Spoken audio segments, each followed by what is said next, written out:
Selamat pagi, bapak-bapak, ibu-ibu, dan saudara-saudara yang dikasihi Tuhan. Berkah dalam. Bacaan pada pagi ini tertulis dalam Matius bab 9 ayat 9 sampai 13.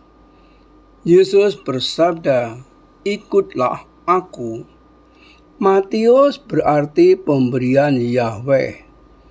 Kita menemukan namanya dalam Injil Matius bab 9 ayat 9 dan bab 10 ayat 3 dan profesinya sebagai pemungut pajak.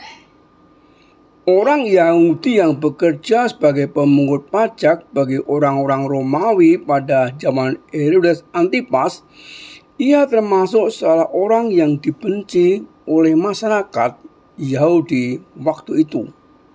Mengapa? Karena ia orang Yahudi yang bekerja bagi orang Romawi dan kadang-kadang memeras orang-orang sebangsanya. Demikianlah anggapan orang-orang pada saat itu bagi Matius dan para pemungut cukai lainnya. Ia dipanggil Tuhan Yesus dan segera mengikutinya, menerima dan menjamu di rumahnya. Matius adalah orang sakit, tanda petik, yang membutuhkan tabib. Sebagai hadiah istimewa, ia menulis Injil yang isinya tentang Yesus yang dinubuatkan para nabi untuk menyelamatkan manusia dan menyertai gerejanya hingga akhir zaman.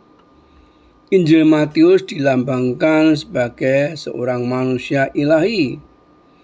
Ketika kita membaca kitab suci Perjanjian Lama dan Baru, kita menemukan pribadi-pribadi tertentu yang dipanggil Tuhan tidak memiliki keistimewaan tertentu. Tuhan tidak memanggil mereka ketika mereka sedang berdoa, tetapi umumnya mereka sedang bekerja dalam situasi hidup yang nyata. Musa dipanggil Allah lewat semak duri yang menyala pada saat ia sedang menggembalakan ternak Yitro, mertuanya, imam di Midian. Tuhan menunjukkan Samuel untuk mengurapi Daud, anak Isai, menjadi raja ketika Daud masih bekerja sebagai gembala di padang.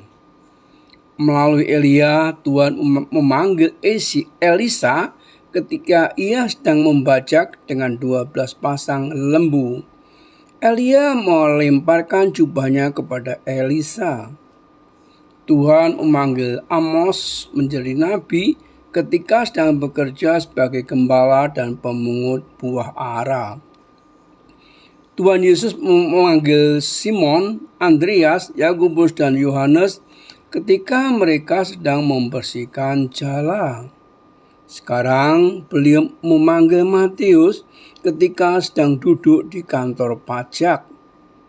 Tuhan membutuhkan mitra kerja, yaitu para rasul, bukan orang yang sangat ideal, tetapi para pekerja di ladang. Panggilan Tuhan memang unik. Matius mungkin saja terheran-heran dengan panggilan ini. Dan secara manusiawi tidak mudah bagi Matius untuk menerima panggilan ini. Ia sedang bekerja, tetapi rela meninggalkannya. Juga dicemooh karena profesinya sebagai penagih pajak. Ketika ia berani melupakan dirinya dan menerima panggilan Tuhan, maka ia merasa ada sukacita yang besar patut disyukuri. Kata-kata Tuhan Yesus, "Ikutlah aku," menjadi keputusan bagi Matius. Sebagai tanda syukur atas panggilan ini, Matius juga menerimanya di dalam rumahnya dan menjamu beliau bersama banyak orang berdosa lainnya. Misi Tuhan Yesus menjadi lengkap, menyelamatkan orang berdosa.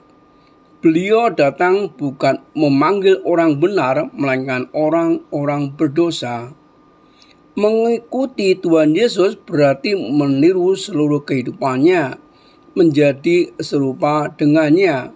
Semuanya ini dituliskannya di dalam Injil. Para rasul dipilih Tuhan Yesus untuk menjadi utusan yang melayani atas namanya. Terhadap orang Farisi yang mengkritik sikapnya mengundang Matius, Tuhan Yesus balik mengkritik mereka. Mereka tidak mengerti hakikat undangan Tuhan Yesus. Tuhan Yesus mengundang Matius karena beliau mengasihi orang berdosa dan ingin menyelamatkannya. Sikap orang Farisi ini menunjukkan bahwa ia atau mereka tidak merasa perlu mengikuti Tuhan Yesus. Oleh karena itu, mereka tetap tinggal sebagai orang berdosa.